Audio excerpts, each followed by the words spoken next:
Assalamualaikum warahmatullahi wabarakatuh. Kami ingin menjelaskan tentang sistem komunikasi modulasi.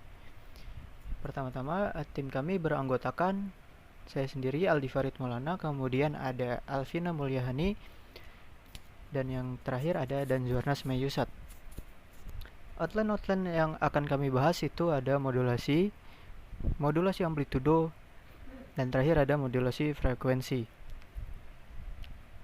Nah, apa itu modulasi? Modulasi merupakan proses penumpangan sinyal informasi terhadap sinyal karir atau pembawa, yang dimana parameter sinyal pembawa atau sinyal karir diubah-ubah terhadap yang lain, yaitu sinyal pemodulasi yang berupa sinyal informasi.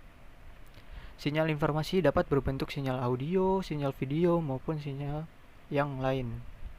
Nah, modulator yaitu proses menumpangkan data frekuensi gelombang pembawa atau karir signal ke sinyal informasi agar bisa dikirim ke penerima melalui media tertentu, kabel atau udara, biasanya berupa gelombang sinus.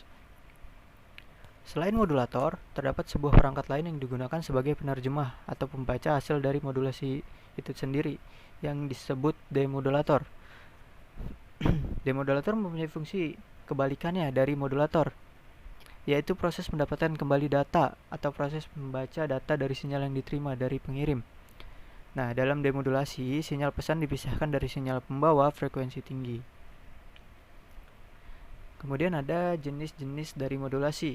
Yang pertama ada modulasi amplitudo atau yang sering disebut AM. Nah, pada modulasi amplitudo, sinyal pemodulasi atau sinyal informasi mengubah-ubah amplitudo sinyal pembawa. Besar amplitudo sinyal pembawa akan berbanding lurus dengan amplitudo sinyal pemodulasi. Kemudian ada modulasi frekuensi atau FM. Pada modulasi frekuensi, sinyal pemodulasi atau sinyal informasi mengubah-ubah frekuensi sinyal pembawa. Besar frekuensi sinyal pembawa akan berbanding lurus dengan amplitudo sinyal pemodulasi. Kemudian ada modulasi fasa. Nah, pada modulasi fasa, sinyal pemodulasi atau sinyal informasi mengubah-ubah fasa sinyal pembawa. Besar fasa sinyal pembawa akan berbanding lurus dengan amplitudo sinyal pemodulasi. Kemudian yang ada tujuan dari modulasi itu sendiri. Yang pertama itu transmisi menjadi efisien atau memudahkan pemancaran. Yang kedua, masalah perangkat keras menjadi lebih mudah. Yang ketiga, untuk multiplexing, proses penggabungan beberapa sinyal informasi untuk disalurkan secara bersama-sama melalui satu kanal transmisi. Yang keempat, untuk memudahkan pengaturan alokasi frekuensi radio.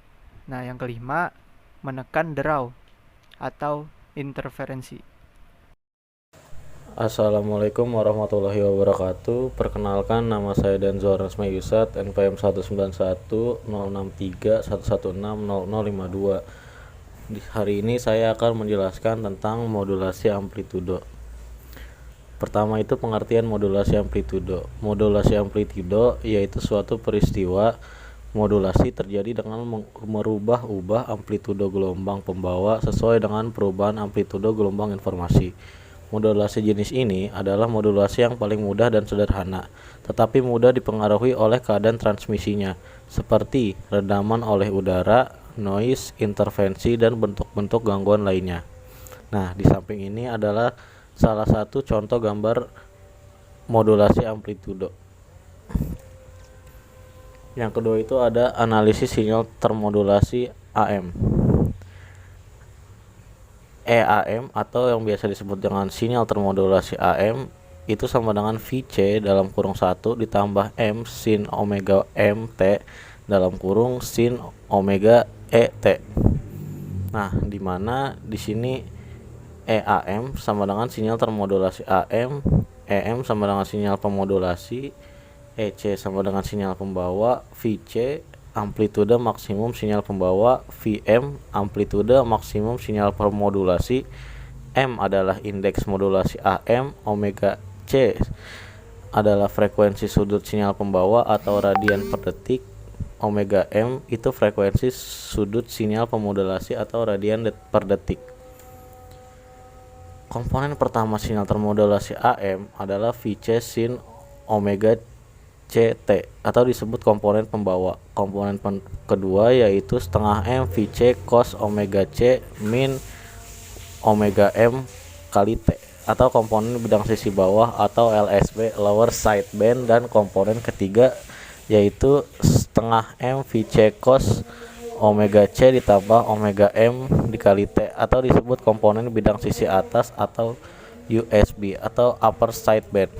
Nah, lalu selanjutnya ada jenis-jenis modulasi amplitudo. Jenis-jenis modulasi amplitudo itu ada yang pertama double sideband suppressed carrier atau DSB-SC. Amplitudo dari suatu sinyal carrier dengan frekuensi dan fase tetap divariasikan oleh suatu sinyal lain. Yang kedua ada double sideband large carrier atau DSB-LC. Jika sistem didesain untuk memperoleh penerima yang relatif sederhana, maka beberapa kompromi harus dibuat walaupun harus mengurangi efisiensi pemancar. Untuk itu, identitas carrier dimasukkan ke dalam sinyal yang ditransmisikan, di mana sinyal carrier dibuat lebih besar dari sinyal yang lain. Karena itu, sistem seperti ini disebut double sideband large. Yang ketiga ada AMSSB atau single sideband. AMSSB adalah salah satu jenis modulasi amplitudo di mana spektrum frekuensi yang dipancarkan hanya salah satu dari spektrum frekuensi AM, yaitu frekuensi LSB atau lower sideband atau frekuensi USB atau upper sideband saja. Lalu selanjutnya ada AMDSB-FC atau double sideband full carrier. AMDSB-FC disebut sebagai full AM di mana spektrum yang dipancarkan adalah spektrum frekuensi amplitudo modulasi, yaitu frekuensi LSB dan frekuensi USB. Bandwidth sinyal termodulasinya adalah sama dengan 2 kali sinyal informasinya. Nah, lalu selanjutnya ada karakteristik modulasi amplitudo. Yang pertama, karakteristik modulasi amplitudo itu hanya amplitudo sinyal pembawa yang berubah. Yang kedua, frekuensi dari sinyal tidak berubah atau tetap. Yang ketiga, sinyal pembawa berubah-ubah sesuai dengan sinyal informasi. Nah, yang keempat, kualitas sinyal yang diterima linear dengan daya sinyal yang diterima. Dan yang terakhir itu bandwidth sinyal termodulasi amplitudo lebih kecil dibandingkan dengan bandwidth sistem modulasi lainnya. Lalu selanjutnya ada indeks modulasi amplitudo. Derajat modulasi merupakan parameter penting dan juga sering disebut indeks modulasi AM. Dinotasikan dengan M. Parameter ini merupakan perbandingan antara amplitudo puncak sinyal pemodulasi dengan amplitudo puncak sinyal pembawa. Besarnya indeks modulasi mempunyai rentang antara 0 dan 1.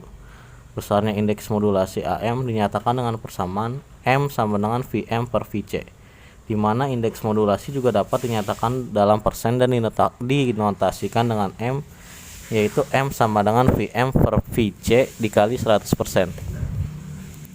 Kelebihan dan kelemahan modulasi amplitudo. Kelebihan dari modulasi amplitudo antara lain sebagai berikut. Pertama, modulasi amplitudo memiliki range jangkauan yang luas daripada FM karena modulasi amplitudo dipantulkan pada lapisan udara teratas, yaitu ionosfer. Yang kedua, lebih mudah dimodulasi karena lebih sederhana. Mengutip dari Purwadi 2013. Kelemahan yang selanjutnya itu ada kelemahan modulasi amplitudo. Modulasi amplitudo juga memiliki kelemahan. Nah, yang pertama, kelemahannya ini mudah dipengaruhi oleh keadaan transmisinya, seperti redaman oleh udara, noise, interferensi, dan bentuk-bentuk gangguan lainnya. Yang kedua, kualitas suara yang transmisikan tidak sejernih FM karena memiliki bandwidth yang kecil. Assalamualaikum warahmatullahi wabarakatuh. Perkenalkan, saya Alpina Mulyani dari Elektro 2019 dengan NPM 19106311600048. Di sini saya akan menjelaskan mengenai modulasi frekuensi. Teman saya yang sebelumnya sudah menerangkan mengenai modulasi dan modulasi amplitudo. Pengertian dari modulasi frekuensi didefinisikan sebagai deviasi frekuensi sesaat sinyal pembawa dari frekuensi tab termodulasinya, sesuai dengan amplitudo sesaat sinyal pemodulasi. Sinyal pembawa dapat berupa gelombang sinus, sedangkan sinyal pemodulasi atau informasi dapat berupa gelombang apa saja seperti sinusoidal, kotak, segitiga, atau sinyal lain misalnya sinyal audio. Secara matematis, sinyal termodulasi FM dapat dinyatakan dengan EFM sama dengan EC sin omega C kali T ditambah MF sin omega M kali T. Bisa kita lihat dari EC di sini itu merupakan amplitudo maksimum sinyal pembawa. Lalu omega C ini tuh frekuensi sudut sinyal pembawa, satuannya berupa radian per detik. Lalu ada MF itu indeks modulasi FM. Lalu ada omega M yaitu frekuensi sudut sinyal pemodulasi, satuannya berupa radian per detik. Lalu ada karakter transmisi modulasi frekuensi. Yang pertama adalah tidak dapat dipantulkannya gelombang elektromagnetik dari modulasi frekuensi sehingga jarak pancaran adalah line of sight dan terbatas pada daya pancar. Lalu ketahanan modulasi terhadap noise pada transmisi modulasi frekuensi sehingga kualitas sinyal informasi jernih seperti aslinya. Lalu ada indeks modulasi frekuensi. Semakin besar amplitudo sinyal pemodulasi, maka semakin besar pula frekuensi sinyal termodulasi FM. Besar selisih antara frekuensi sinyal termodulasi FM pada suatu saat dengan frekuensi sinyal pembawa disebut deviasi frekuensi. Pengertiannya yaitu adalah selisih antara frekuensi sinyal termodulasi tertinggi dengan terendahnya. Untuk indeks modulasi FM atau MF yang dilambangkan dengan MF merupakan perbandingan antara deviasi frekuensi maksimum dengan frekuensi sinyal pemodulasi. Bisa kita lihat ini adalah merupakan rumusnya. Ini merupakan deviasi frekuensi maksimum, lalu ini merupakan frekuensi maksimum sinyal pemodulasi. Besarnya indeks modulasi FM dapat dipilih sebesar mungkin sejauh tersedia bandwidth atau lebar bidang untuk keperluan transmisinya. Biasanya besarannya indeks modulasi ini akan dimaksimalkan dengan cara mengatur besarnya deviasi frekuensi maksimal yang diizinkan. Lalu ada lebar bidang untuk modulasi frekuensi. Lebar bidang yang dibutuhkan untuk mentransmisikan sinyal FM adalah bisa kita lihat rumusnya yaitu BW sama dengan 2 kali N kali FM. Dengan N adalah nilai tertinggi komponen bidang sisi dan FM adalah frekuensi tertinggi permodulasi. Oleh karena pada kenyataannya nilai N mencapai tak hingga, maka secara teoritis lebar bidang yang dibutuhkan adalah tak hingga pula. Pada tahun 1938, C.R. Carson menyatakan bahwa untuk mentransmisikan sinyal termodulasi FM dibutuhkan lebar bidang minimal 2 kali jumlah deviasi frekuensi dengan frekuensi maksimum sinyal termodulasi. Selanjutnya hal ini dikenal dengan Carson Rule dan dapat dinyatakan sebagai, bisa kita lihat pada gambar, rumusnya itu BW sama dengan 2 kali Do tambah FM. Dengan Do itu adalah deviasi frekuensi dan FM adalah frekuensi tertinggi sinyal pemodulasi. Contoh FM bidang sempit antara lain sistem radio mobil untuk polisi, dinas kebakaran, pelayanan taksi, telepon seluler, radio amatir, dan lain-lain. FCC telah mengalokasikan lebar bidang sebesar 200 kHz untuk siaran FM, disebut FM bidang lebar atau wideband FM. Deviasi frekuensi maksimum yang diizinkan adalah sebesar kurang lebih 75 kHz. Dengan batasan ini, maka besarnya indeks modulasi juga dibatasi, mulai sebesar MF sama dengan 5 untuk FM 15 kHz hingga sebesar MF sama dengan 1500 untuk FM 50 Hz. Lalu ada kelebihan dan kekurangan dari modulasi frekuensi. Kelebihan yang pertama yaitu amplitudo konstan dari gelombang FM memungkinkan efisiensi pemancar yang tinggi. Lalu ada desah pada isyarat FM hanya sepertiga dari isyarat AM untuk lebar jalur yang sama. Lalu ada kekurangan dari modulasi frekuensi yaitu amplitudo yang konstan dari gelombang FM memungkinkan efisiensi pemancar yang tinggi. Di sini ada contoh soal dari modulasi frekuensi yaitu stasiun siaran FM mengizinkan sinyal audio pemodulasi hingga 15 kHz dengan deviasi maksimum sebesar 75 kHz. Tentukan lebar bidang yang dibutuhkan untuk transmisi sinyal FM. Bisa kita lihat di situ ada FM sebesar 15 kHz dan Do sebesar 75 kHz. Untuk rumusnya yaitu yang pertama ada BW sama dengan 2 kali N kali FM. Lalu ada dengan aturan Carson yaitu BW sama dengan 2 Do ditambah FM. Untuk yang pertama kita masukkan rumus, jadi 2 dikali menghasilkan 240 kHz, dan untuk aturan Carson itu menghasilkan 180 kHz. Nah, itu saja yang dapat kami sampaikan dalam materi kali ini. Kurang lebihnya mohon dimaafkan. Semoga bermanfaat bagi kita semua. Terima kasih.